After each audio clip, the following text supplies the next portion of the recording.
Gracias, Iván. Buenas noches. Hoy vamos a estar tocando lo bueno, lo malo y lo feo de las reformas constitucionales y los últimos hechos que han pasado en el país. Bienvenidos esta noche a Hablando de Frente.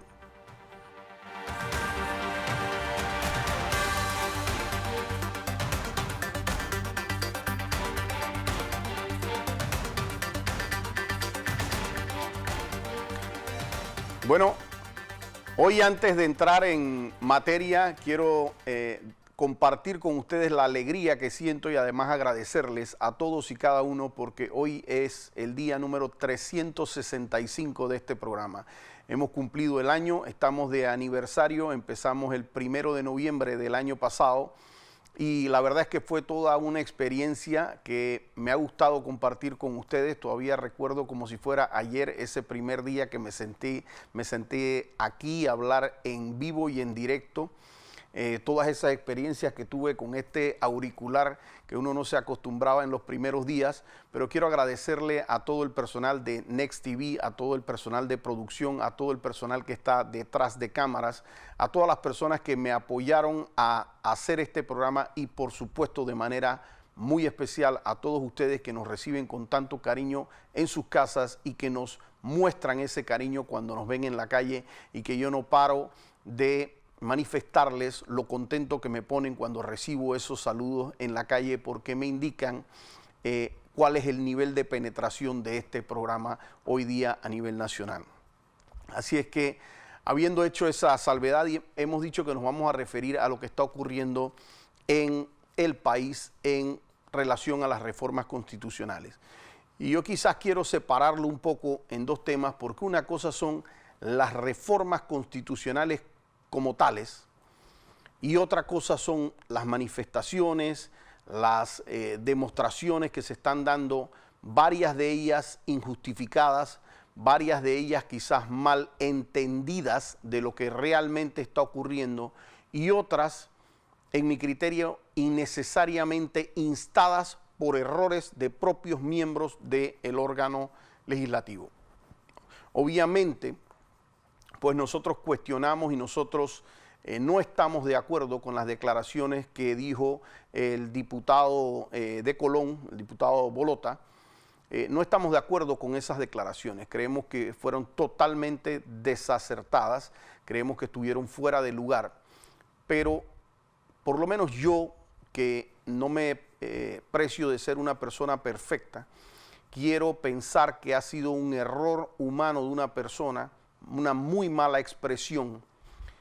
Hoy supe que realizó unas disculpas públicas y yo creo que él debe insistir en esas disculpas porque realmente fueron ofensivas sus palabras o fueron muy mal dichas, más que mal interpretadas, fueron muy mal dichas esas palabras.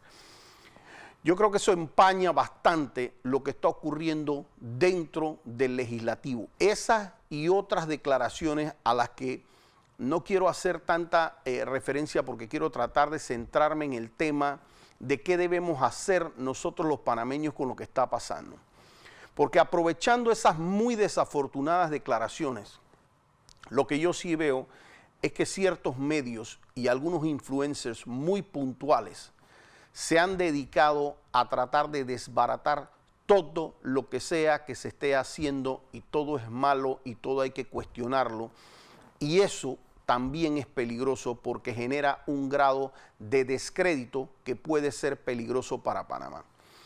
Y yo quiero que hagamos un poquito de análisis y de reflexión más bien de qué es lo que ha ocurrido de repente en un día para otro en países como Nicaragua, recientemente en Chile, en donde un detonante ha generado en un momento dado desórdenes sociales importantes que no solamente han acabado con vidas humanas, que por supuesto es quizás lo más importante o es lo más importante, pero que también han tenido un impacto muy negativo para la economía nacional de manera inmediata.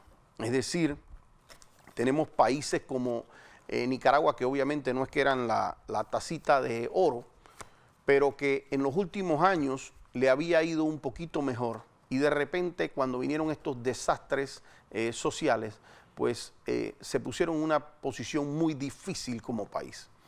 Y en esa misma situación se está poniendo también Chile, obviamente ya pasó Venezuela, y yo creo que a nosotros nos toca reflexionar si lo que ha ocurrido en la Asamblea, incluso estando mal en la Asamblea, si justifica que se estén utilizando métodos no democráticos para estar cuestionando esos actos.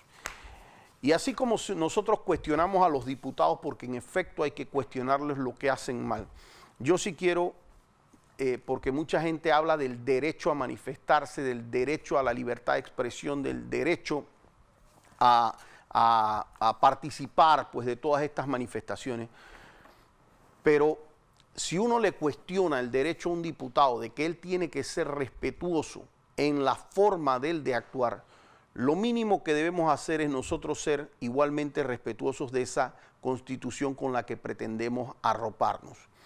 Dice el artículo 41, dice, toda persona tiene derecho a presentar peticiones y quejas respetuosas a los servidores públicos por motivos de interés social o particular y el de obtener pronta resolución. Esto es el derecho de petición que está contemplado en el artículo 41 de la Constitución Nacional. Y si ustedes vieron cuando lo leí, hablaba específicamente de las peticiones de carácter respetuoso. Dice el artículo 38 sobre el derecho de manifestarse. Los habitantes de la República tienen derecho a reunirse pacíficamente y sin armas para fines lícitos. Las manifestaciones o reuniones al aire libre no están sujetas a permisos y solo se requiere para efectuarlas aviso previo a la autoridad administrativa local con anticipación de 24 horas. Oigan esta parte, la autoridad puede tomar medidas de policía para prevenir o reprimir abusos en el ejercicio de ese derecho. ¿Cuándo? Cuando la forma en que se ejerza cause o pueda causar perturbación del tránsito, alteración del orden público o violación de los derechos de terceros, es decir, daños a la propiedad, etcétera, etcétera, etcétera. Y el artículo 37 de la Constitución Nacional, para aquellas personas que piensan que la libertad de expresión es el sinónimo del libertinaje, de que yo puedo decir lo que me da la gana, hacer lo que me da la gana, sin ninguna responsabilidad, pues el artículo 37 habla, toda persona puede emitir libremente su pensamiento, por escrito o por cualquier otro medio, sin sujeción a censura previa. Hasta ahí vamos bien, es decir, nadie me puede decir a mí, no digas eso. Tienes prohibido decir eso, pero lo que sí me pueden decir es que inmediatamente ese mismo artículo que habla de la libertad de expresión, dice, pero existen las responsabilidades legales cuando por alguno de los medios se atente contra la reputación o contra la honra de las personas o contra la seguridad social o contra el orden público. ¿Qué quiere decir eso? Y es muy importante que nosotros lo tengamos. Que aquí no se puede estar incitando al desorden público. Hoy escuché con preocupación las declaraciones incluso de un colega que decía que las cosas que muchas cosas en la historia se habían logrado con revoluciones, con muertos y agarrando y ejecutando a personas. Y a pesar de que la historia tiene algo de cierto en lo que dice, o mucho de cierto en lo que dice, lo cierto es que él no puede hacer un llamado a que eso ocurra en Panamá. Y de hecho, el comunicado tenía un llamado a que eso era la forma en que debían resolverse esas cosas en Panamá. Entonces, utilizar los medios para eso no significa libertad de expresión, es un exceso en la libertad de expresión y que tiene responsabilidades. Y yo quiero hacerle un llamado a todos mis colegas comunicadores sociales hoy en día, a que entendamos que nosotros no podemos sembrar el caos por sembrar el caos y agarrar y decir, miren, salgan a la calle, hagan esto que aquí hay que hacer, porque cuando vienen los muertos, cuando vienen los heridos, cuando viene la destrucción de la propiedad, algo tiene que quedarles como que esto tuvo algo que ver con responsabilidad mía. Igual cuando mienten en lo que está ocurriendo, porque si nos disgusta lo que dicen allá adentro en la asamblea, que también hay mentiras, también hay irrespeto, también hay falta de respeto, no podemos combatirlo de la misma manera, con mentiras, atacando la honra, haciendo cuestiones, porque eso no nos va a llevar a ningún lado como país. Y en algún momento nosotros tenemos que entender que nosotros estamos en un bus llamado Panamá. Y en ese bus estamos montados los PRD, los independientes, los panameñistas, los cambios democráticos, lo que sean, todos están en ese bus. Y nosotros no podemos, que cuando está manejando el PRD, pedir que se estrelle el bus. Cuando está manejando Cambio Democrático, que se estrelle el bus. Cuando está manejando el Panamá, que se estrelle, porque nosotros estamos todos adentro de ese bus. Y eso puede claramente ocasionar un problema mayor y tratar de prender la mecha sobre situaciones que no son necesarias, y ahora les voy a explicar por qué no son necesarias.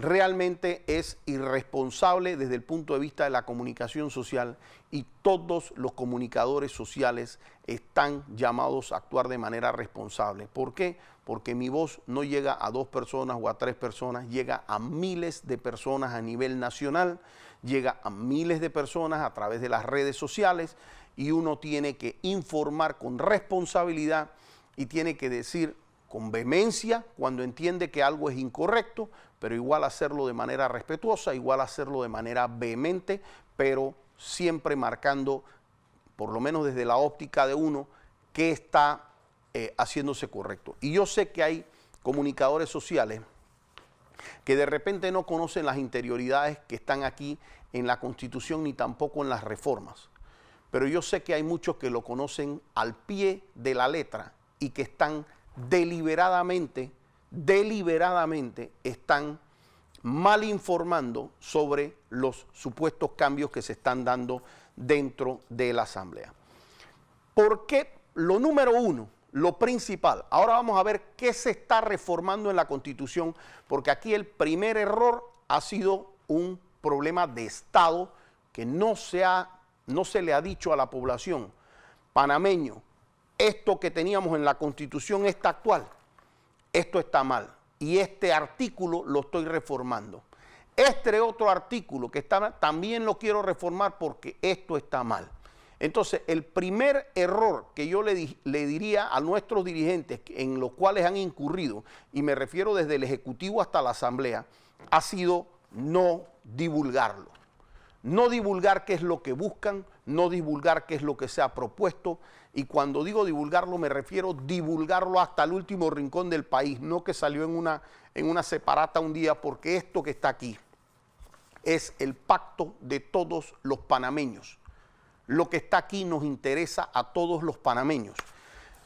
Lo segundo que se ha hecho mal es que en vez de entender los diputados que esto no es una ley normal, que esto no es una ley que solamente involucra, al hacer una discusión, no pueden hacer una discusión de los 90 artículos que supuestamente quieren hacer.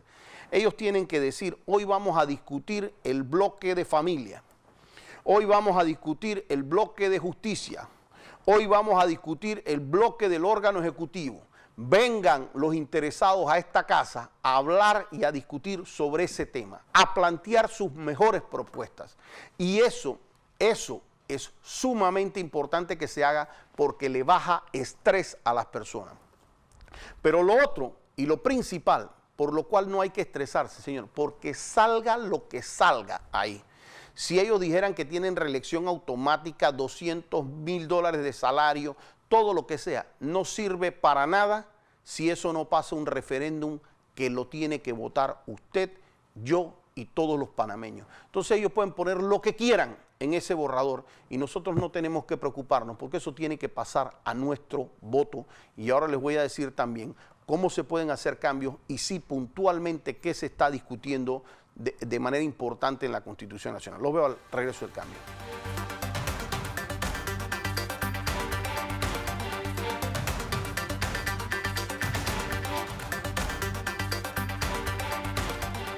Miren, la El principal error que yo creo que hay detrás de la descalificación es tratar de generalizar sobre algo que sea negativo o algo que haya salido negativo y con ese poquito de pintura negativa tratar de embarrar todo el resto de lo ocurrido. Y me trae a la cabeza es un poco lo que hablo de la descalificación, porque obvio cuando yo veo una mala actuación o una mala expresión pésima de un diputado, yo tengo que individualizar eso sobre la figura del diputado. Ojo, y yo tampoco es que voy a decir está mal hecho, no debió hacerlo, así sea de mi partido, no estoy de acuerdo. Pero lo que yo no voy a entrar es, y no considero que es correcto, es venir a decir, fíjate, es que así son los diputados. No, porque él es una persona que agarró y se expresó de esa manera, bien o mal, si fue un error, si lo corrigió, si no lo corrigió, si pidió disculpas, será un tema personal de él. Pero yo no puedo por lo que él hizo decir los diputados. Yo no puedo decir por lo que él hizo decir son 600,000 PRD. Porque ahí yo empiezo a caer no en la ignorancia del comentario que se dio, sino realmente en mi ignorancia personal. Porque lo mismo que yo pudiera decir, fíjate cómo son los colonenses. Y entonces yo vengo a estigmatizar a los colonenses porque uno de sus miembros cometió un error en una declaración y a lo mejor ha hecho muchas cosas buenas en su vida, pero esa declaración fue errada. Como yo no puedo decir, fíjense, es que mira cómo son los negros, ¿ves? Los negros hicieron eso. Porque eso es estigmatizar a una comunidad negra porque resulta ser uno de sus miembros hizo algo malo. O decir, los hombres, fíjate cómo se comportan los hombres aquí. O porque a usted no le gustara que así como han dicho que si es hombre, que si es PRD, que si es diputado, tampoco le dijeran lo que pasa es que los panameños son así. Y vuelvo y digo, sin tratar de demonizar al señor Bolota, porque yo creo que sí cometió definitivamente el error. Y creo que sanas las disculpas que hoy pidió. En mi criterio pudo haber sido antes y en mi criterio debe hacerlas después varias veces. Pero en eso ya, por eso nosotros no podemos decir las reformas constitucionales no sirven. Y ahora nosotros vamos a ver algunas cosas que han introducido en mi criterio, son errores de la Asamblea. Y no porque yo necesariamente esté en desacuerdo en conceptos, sino porque trae un conflicto innecesario. Fíjense.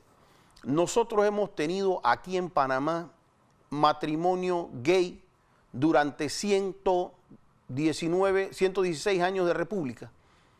No ha habido un solo matrimonio gay. Que yo no esté de acuerdo o que yo crea que hay otra vía de solución de eso en donde no sea tan antagónico o que yo piensa que la solución es una unión legal o no, es completamente irrelevante. No ha ocurrido en 116 años y yo necesito hacer reformas en temas de justicia, en temas de los diputados, en temas de... ¿Para qué me voy a poner a tocar ese tema, a tratar de poner prohibiciones si ya en 116 años no se ha dado? Si ese es un tema que a lo mejor se tocará en otro momento, en otra instancia judicial, instancia legal, la que sea, y cada quien ahí dará sus posiciones. Porque yo creo que aquí hay la posición del que dice completamente no, el que tiene una posición intermedia, el que tiene la posición completamente antagónica. La persona que agarra y dice es que tiene que ser matrimonio porque es matrimonio, ¿verdad? Y que lo quiero igual matrimonio porque es matrimonio. Otra persona dice, espérate, si la persona lo que necesita son los derechos de poder estar con su pareja, los derechos sucesorios, los derechos de compartir bienes, los derechos de tener un acceso como esto, y esto se le puede llamar unión legal, y no me meto con la gente del matrimonio, ¿será esto una solución a lo que yo estoy buscando? Pero realmente este era el momento para ese debate. Yo no lo considero. ¿Y por qué no lo considero? Porque aquí se están tocando temas muy importantes, como por ejemplo algo, y alguien me decía a mí, pero ¿qué cambia ahí para la economía de las personas, para el futuro de las personas? Y fíjense, hay una reforma constitucional que sí cambia mucho y que yo no quisiera que se perdiera. Y es el 6% del presupuesto nacional en educación. Miren, hoy día creo que eso no llega ni al 2%. 6% en educación nacional. Y yo le pido a la gente aquí que se ponga a pensar, ¿qué le daría? Porque eso es lo que el Estado debe darle a las personas. ¿qué le daría yo a un hijo o una hija mía para dejarle en la vida antes que yo me muera? Yo quiero darle $50 en bolsa de comida todos los meses. ¿Qué pasa cuando yo me muero? Le quiero dar un tanque de gas o un subsidio en un tanque de gas. ¿Qué pasa cuando me muero? A donde yo sí cambié a esa persona, a donde sí le di herramientas a mis hijos, es cuando yo les di educación, cuando yo les di un oficio, cuando les di una profesión, cuando les di maestría, cuando les di doctorado, cuando le permití prepararse en un oficio. Y eso es lo que en verdad cambia vidas. Eso es lo que hace que una persona, en vez de ganarse $500, pase a ser una persona que tiene un oficio y se gane 1,000 y se gane después 2,000 y se gane, empieza a ser un profesional y luego un profesional muy calificado y empieza a subir. Esa es una de las formas, como lo es el emprendimiento, como es la pequeña y mediana empresa, la microempresa. Esas son las formas de solucionarle a la gente realmente sus posibilidades económicas, de darle las oportunidades a las personas. Entonces, para mí, eso es una reforma absolutamente necesaria y que no podemos desechar. Fíjense, aquí se ha dado un paso a la reelección limitada. ¿Qué quiere decir la reelección limitada de diputados? Antes era ilimitada.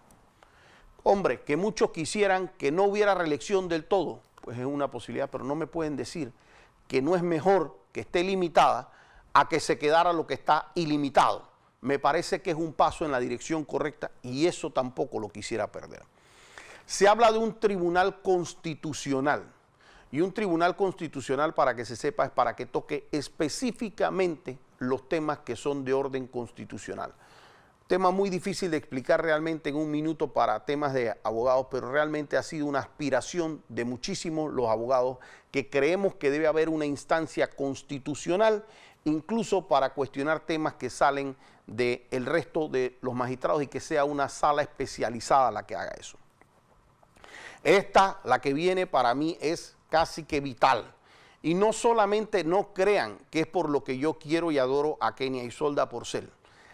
Esta reforma para mí casi que vale la reforma. Tienen que hacer muchísimo para que yo vote en contra, porque es la posibilidad de designar un fiscal superior para investigar a la Procuradora General de la Nación.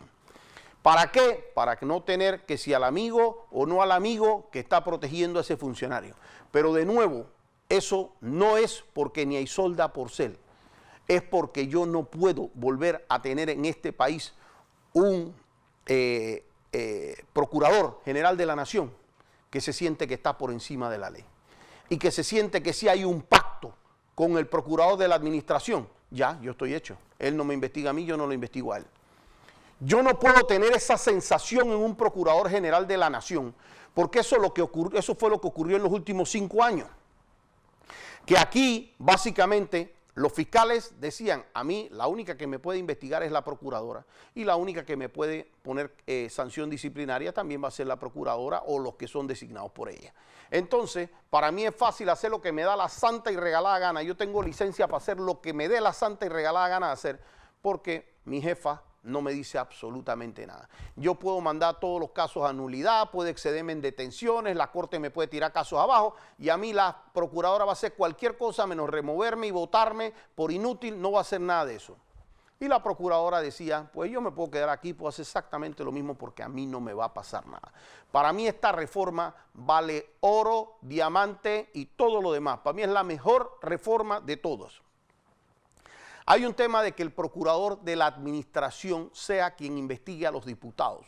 Hoy día solo tiene la Corte y tienen que ir a hacer un tema de designación de fiscales. Si bien no necesariamente yo coincido que sea el procurador de la administración, lo que sí estoy contento es que de salida pueda haber un fiscal que inicie esa investigación.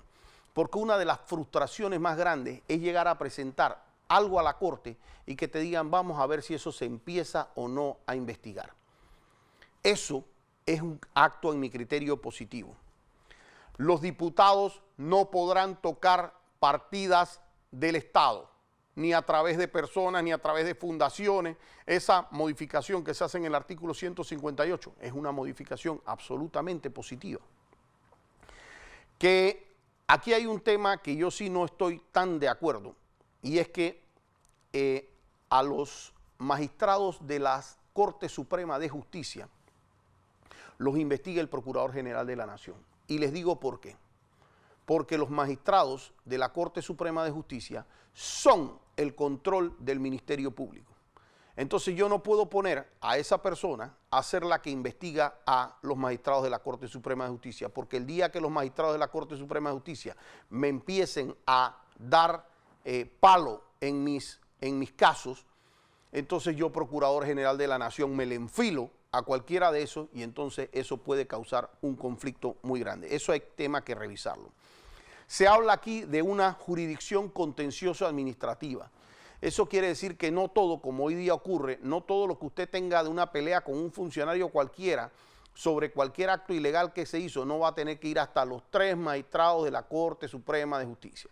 Pues eso de repente van a haber otras instancias, de repente dependiendo de la complejidad del caso en particular. Y eso agilizará mucho que si a usted de repente le hicieron, por ejemplo, un despido en el sector público, usted no tenga que pasarse 5 años esperando a que 3 magistrados de la Corte Suprema de Justicia, de la Sala Contencioso Administrativo, de la Sala Tercera, decidan ese recurso en contra suyo cuando pasa a ser absolutamente ineficaz. Así, tenemos, por ejemplo, que se ha introducido reformas para que aquel que ha sido condenado por cualquier motivo no pueda ser electo presidente de la República. Antes tenía que ser 5 años. Entonces yo creo que hay muchas reformas en la Constitución que pasan a tener aspectos positivos. Hay algunos aspectos negativos, es correcto. Pero ¿qué me tengo que llevar yo como sensación en el pueblo? Yo tengo que decir, si a mí no me gusta, yo no lo apruebo. Entonces, ¿qué importa lo que al final de cuentas ellos terminen haciendo? Puedo protestar, quiero irme a la asamblea para que cambien algunas cosas, primero proponerlo, sino llevar miles de personas para que ellos entiendan que esto tiene un clamor ciudadano. Todo eso es perfectamente válido para cambiar reforma por reforma. Pero lo que no es válido es ir a reventar las puertas de un partido, es ir a reventar las verjas de la Asamblea, porque yo les acabo de leer a ustedes artículos de la Constitución Nacional que dicen manifestarse, permitido. Destrucción de propiedad privada, en ningún lado, eso es un derecho constitucional. Entonces no podemos llevar las cosas a esos extremos, pero no solamente es que no podemos llevarlo, es que no lo necesitamos llevar. ¿Cómo son estas reformas constitucionales para tratar de acabar este tema? Esto se ha aprobado en un tercer debate, pero esto no es definitivo. Esto, en enero, se tiene que volver a abrir nuevamente a un debate legislativo. Y cuando eso entra en ese debate, todavía se pueden introducir cambios. Y créanmelo, hoy de manera positiva he visto que se metiera el presidente de la República. Y el propio presidente, a pesar de que lo haga de manera muy positiva, también es importante que él y la concertación escuchen voces distintas, porque pueden haber temas positivos. Pero no tenemos que enardecer los ánimos. Entonces, el llamado, ahora que entramos en días patrios, es quizás el momento ideal para que empecemos a pensar un poquito más en Panamá, porque eso le ha costado mucho a Chile, a Venezuela, a Nicaragua, todos estos desórdenes, y nosotros como panameños no nos los podemos permitir. Hagamos uso racional y un uso moderado de nuestra capacidad de protesta, de manifestarnos y de pedirle a los diputados que cambien lo que creemos que está mal. Y si al final no nos gusta, lo rechazamos.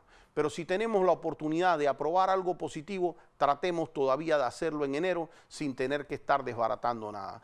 Voy a estar ausente de Panamá el próximo jueves, así es que lo veo a ustedes el jueves 14 de noviembre. Muchísimas gracias por habernos recibido en sus casas. Buenas noches.